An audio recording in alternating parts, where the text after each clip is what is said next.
Hello students, good morning. मैं Praveen Sharma, welcome back to my channel. जैसा कि हमारा टॉपिक लगातार चल रहा है क्वेश्चनिंग स्किल या सॉल्विंग क्वेश्चनिंग स्किल, तो इसी के अंतर्गत आज का हमारा पॉइंट है components of solving questioning skill, अनुशीलन प्रश्न कौशल के घटकों की सूची। इसी के साथ हम इसकी व्याख्या भी करेंगे, explanation of components of solving questioning skill. तो सबसे पहले हम देख लेते हैं कि कौन कौन से ऐसे घटक हैं, क्योंकि कहा जाता है कि किसी भी कार्य में दक्षता प्राप्त करने के लिए उसकी टेक्निक्स को जानना आवश्यक हो जाता है। तो इसी तरह से अनुशीलन प्रश्न कौशल में दक्षता प्राप्त करने हेतु कुछ छोटी छोटी जो तकनीकी हैं का प्रयोग करना पड़ता है, जिन्हें कौशल के घटक कहते हैं।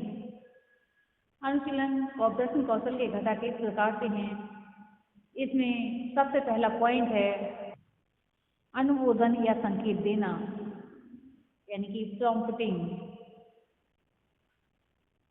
आइए इस एक स्थिति को समझने का प्रयास करते हैं कि शिक्षक किसी छात्र से प्रश्न पूछता है, छात्र उसका उत्तर गलत देता है। अब सोचें कि छात्र ने ऐसा क्यों किया, छात्र के गलत उत्तर देने का क्या कारण हो सकता है। तो इसके कई कारण हो सकते हैं, जैसे शिक्षक द्वारा ठीक प्रकार से प्रश्न का ना पूछा जाना, छात्र उत्तर देने में संकोच कर रहा है, छात्र को वास्तव में उत्तर का ज्ञान नहीं है, छात्र उत्तर जानता तो है परंतु वह विचारों को संगठित नहीं कर पा रहा है आदि। ऐसी स्थिति में शिक्षक क्या कर सकता है, इसको जानने का प्रयास करते हैं। शिक्षक अपने प्रश्न को दुरुस्त कर सकता है, चेंज कर सकता है। यदि वह प्रश्न बड़ा है, चेंज करने से तात्पर्य ये नहीं है कि प्रश्न का सार ही बदल जाए, यानी कि उसके शब्दों में सरलता आ जाए। यदि प्रश्न बड़ा है तो उसे छोटे छोटे प्रश्नों में विभक्त करना चाहिए। यदि छात्र संकोच कर रहा है तो उसे प्रश्न पूछकर उत्तर देने हेतु बाध्य करना चाहिए या फिर अभिप्रेरित करना चाहिए। यदि छात्र को वास्तव में विषय वस्तु का ज्ञान नहीं है तो छोटे छोटे प्रश्न पूछकर कुछ संकेत प्रदान करना चाहिए। यदि छात्र विचारों को सुसंगठित नहीं कर पा रहा है तो क्रमवार प्रश्न पूछकर उसकी सहायता करनी चाहिए। तात्पर्य ये है कि शिक्षक को ही प्रयास करने होंगे जिससे कि छात्र सही उत्तर तक पहुंच सके। तो इस विषय में कहा जा सकता है कि prompting means presenting a stimulus to the terminal stimulus to make the correct response।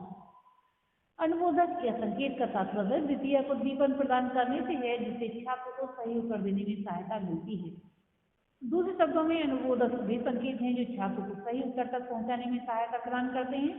हम एक उदाहरण द्वारा बता सकते हैं इसके लिए, जैसे कि कक्षा 8 का कोई हमने एक प्रकरण ले लिया, मान लीजिए इंद्रधनुष ले लिया और विज्ञान का सब्जेक्ट है। तो इसमें इस प्रकार से प्रश्न पूछे जा सकते हैं कि इंद्रधनुष कैसे बनता है। छात्र निरुत्तर हो जाते हैं क्योंकि उन्हें पता ही नहीं है कि इंद्रधनुष कैसे बनता है। क्या आपने कभी पानी के बुलबुले बनते हुए देखे हैं? एक तरह से जो भी अध्यापक है वह संकेत दे देगा छात्रों के लिए। छात्र कहेंगे जी शिक्षक कैसे। छात्र जो है छात्र को क्रिया बताता है। शिक्षक पूछता है जब बुलबुले हवा में उड़ते हैं तो क्या वे रंगीन दिखते हैं? एक तरह से संकेत दे दिए छात्रों के लिए। छात्र बोलते हैं कि हाँ रंगीन दिखाई देते हैं। शिक्षक आप बता सकते हैं कि उसमें रंग क्यों दिखता है? क्योंकि जो पानी का बुलबुला था वो तो हमने वो इस तरह से ट्रांसपेरेंट था, अब उसमें कलर दिखाई दे रहा है। तो उनसे पूछा जाता है कि बता सकते हैं आप उसमें रंग क्यों दिखाई देता है? छात्र कहते हैं क्योंकि बुलबुलों में प्रकाश की किरणें गुजरती हैं, क्योंकि इस विषय में भी जानते हैं, और वे सात वर्णों में विभक्त हो जाती हैं। शिक्षक जब बरसात होती है तब क्या पानी की बूंदें आसमान में होती हैं? एक तरह से संकेत दे दिया गया। संकेत का प्रयोग करने में शिक्षक स्वयं कभी प्रश्न का उत्तर नहीं देता, वरन छात्र को सही उत्तर तक पहुंचने में निर्देशन प्रदान करता है। जैसा कि उदाहरण में दर्शाया गया था, इसी प्रकार छात्र तार्किक रूप से सही उत्तर नहीं देता तो प्रश्नों के संकेतों द्वारा उत्तर को सुसंगठित किया जा सकता है। संकेत छात्र को निम्न प्रकार से प्रभावित करते हैं, यानी कि जो बताएंगे हम किस प्रकार से प्रभावित करते हैं। छात्रों के ज्ञान में वृद्धि करते हैं, छात्रों में चिंतन को बढ़ावा देते हैं, सही उत्तर पर पहुंचने के कारण अभिप्रेरित करते हैं, छात्रों में आत्मविश्वास उत्पन्न करते हैं, अधिगम में जो है छात्रों की सक्रियता बढ़ाते हैं, अतः कक्षा में शिक्षक द्वारा उचित संकेत प्रदान करना वांछनीय है। इसका भी हम एक उदाहरण देखेंगे। देखिए, उदाहरण के रूप में एक टॉपिक लिया जा सकता है जलवायु। कोई सी भी कक्षा का हो सकता है ये, जैसे भूगोल के अंतर्गत आता है ये जलवायु। इसमें शिक्षक प्रश्न कर सकता है कि यदि सूर्यमंडल में से सूर्य अदृश्य हो जाए तो जलवायु का क्या होगा। छात्र उत्तर देंगे सूर्य पृथ्वी पर अंधकार हो जाएगा। क्या रात दिन पर इसका कुछ प्रभाव पड़ेगा, एक संकेत दे दिया। छात्र कहेंगे रात दिन नहीं होंगे। शिक्षक सही कहा, क्या तापमान प्रभावित होगा, एक संकेत दे दिया। छात्र भी तापमान घटेगा। शिक्षक इसका जलवायु से कुछ संबंध है, एक संकेत दिया गया। छात्र ठंड बढ़ेगी, बर्फ भी बढ़ सकती है। शिक्षक उत्तर सही ढंग से कहो, यानी कि जो आप उत्तर दे रहे हैं उसको ठीक प्रकार से बताओ। सूर्य के उदय हो जाने से जलवायु पर प्रभाव पड़ेगा, तापमान कम होगा व ठंड अधिक बढ़ेगी। और सूर्य के ना निकलने से, यानी कि अगर सूर्यमंडल से सूर्य अदृश्य हो जाए तो ठंड ही ठंड हो जाएगी और बर्फ बढ़ जाएगी, यानी कि तापमान घट जाएगा। इस प्रकार के संकेत के माध्यम से बालक उत्तर देते चले जाते हैं। अब हम दूसरा पॉइंट देखेंगे, विस्तृत सूचना प्राप्ति फॉर द इंफॉर्मेशन। ये देखा है हमने हमेशा कि कभी कभी जब प्रश्न पूछा जाता है, जो पूछ रहा होता है चाहे टीचर हो, यानी शिक्षक हो या शिक्षिका या अन्य कोई भी, तो उत्तर देने वाला उसका सही उत्तर देता है, इसी प्रश्न से संबंधित अन्य प्रश्न का उत्तर छात्र नहीं दे पाता। अतः पहले तो छात्रों ने सतही ज्ञान के आधार पर या फिर कल्पना से सही उत्तर दे दिया था, परंतु दूसरे प्रश्न का उत्तर शायद है इसलिए नहीं दे पाता क्योंकि उसे विषय से संबंधित पूरी जानकारी नहीं है।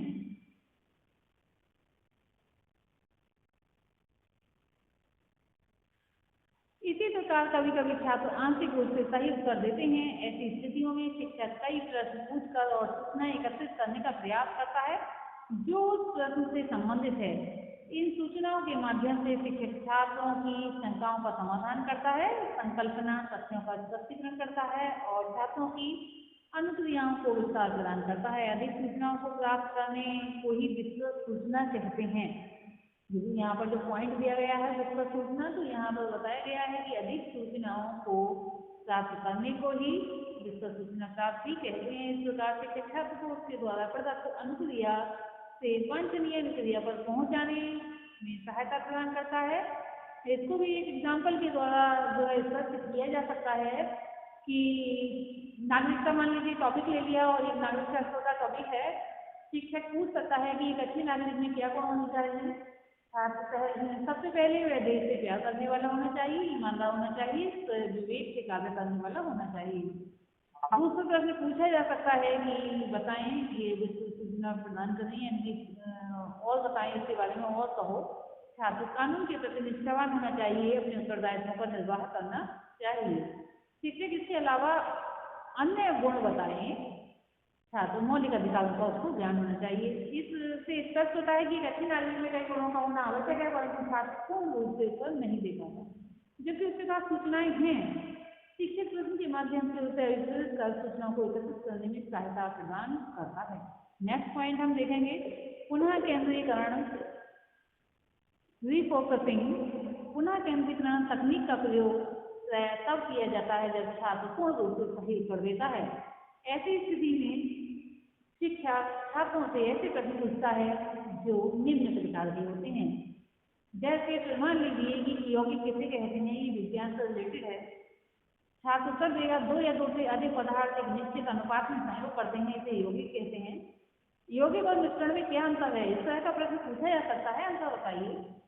छात्र सही उत्तर देता है। और ये जो प्रश्न थे ये मुख्य प्रश्न यानी कि संबंधित पूर्व ज्ञान पर आधारित होते हैं। और दूसरे पॉइंट में इसमें आती है प्राप्त ज्ञान से समानांतर इस तरह के प्रश्न हो सकते हैं। जैसे आपने पानी के बुलबुले बनाए होंगे, उसमें साफ अनुभव दिखाई देते हैं, तो बालक अपने ज्ञान के आधार पर उत्तर देता चला जाता है। दूसरा ये अनुप्रयोगात्मक स्तर के हो सकते हैं, उसमें शिक्षक पूछ सकता है कि क्या गैस पानी में घुलनशील होती है? इसमें छात्र उत्तर देते हैं कि हाँ, गैस पानी में घुलनशील है। शिक्षक क्या आपको कोई उदाहरण शिक्षक पूछ सकता है, क्या आप कोई उदाहरण दे सकते हैं? छात्र यहाँ सही उदाहरण प्रस्तुत करता है और जैसे कि सोडा है, सोडा की शीशी को खोला जाता है, घुली गैस झाग के ऊपर बाहर यानी कि झाग के रूप में बाहर आ जाती है। दूसरे उत्तर सबके भी हो सकते हैं। पेरिस्कोप का क्या कार्य है? छात्र उत्तर देता है, पनडुब्बी में बैठा व्यक्ति पेरिस्कोप की सहायता से सामने आने वाले जहाज आदि को देख सकता है।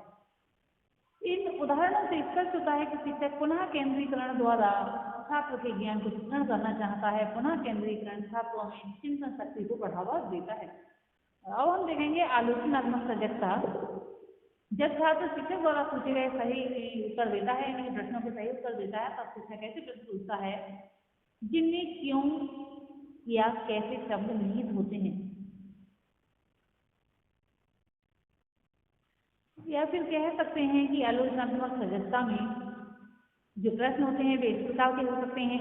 आप ऐसा क्यों कह रहे हैं? ऐसा कैसे होता है? ऐसा क्यों होता है? अपने स्तर की पुष्टि कीजिए। इस प्रकार के प्रश्न हो सकते हैं। अब हम देखेंगे पुनः प्रेषण अर्थात रिडायरेक्शन। आपने अनुभव किया होगा कि शिक्षक किसी छात्र से प्रश्न पूछता है और शिक्षक द्वारा कई प्रकार के प्रयत्न करने के बावजूद छात्र प्रश्न का सही उत्तर नहीं देता या पूर्ण रूप से गलत उत्तर देता है। ऐसी स्थिति में टीचर वही प्रश्न दूसरे छात्र से पूछता है। इसे ही पुनः प्रेषण कहते हैं। इस प्रकार प्रश्न के पुनः प्रेषण का उद्देश्य छात्रों की भागीदारी को बढ़ाना होता है। यहाँ पर ध्यान रखा जाएगा कि पुनः प्रेषण का प्रयोग कम से कम किया जाना चाहिए। पुनः प्रेषण का अधिक प्रयोग छात्रों में निष्क्रियता को बढ़ावा देता है, क्योंकि उस प्रश्न का बालक अगर उत्तर नहीं दे पा रहा है तो वही प्रश्न किसी दूसरे बालक पर पूछकर जो उसे उत्तर प्राप्त कर लिया जाता है, तो छात्र भी इस विषय में जो है ज़्यादा चिंतित नहीं रहता। सोचता है कि अगर मैंने आंसर नहीं दिया है तो कोई दूसरा छात्र दे देगा। तो इस प्रकार से हमने आज प्रश्न कौशल या फिर सॉल्विंग क्वेश्चनिंग स्किल के विषय में अर्थात इसका पार्ट 2 के विषय में जाना और समझा। आज के लिए इतना ही। धन्यवाद।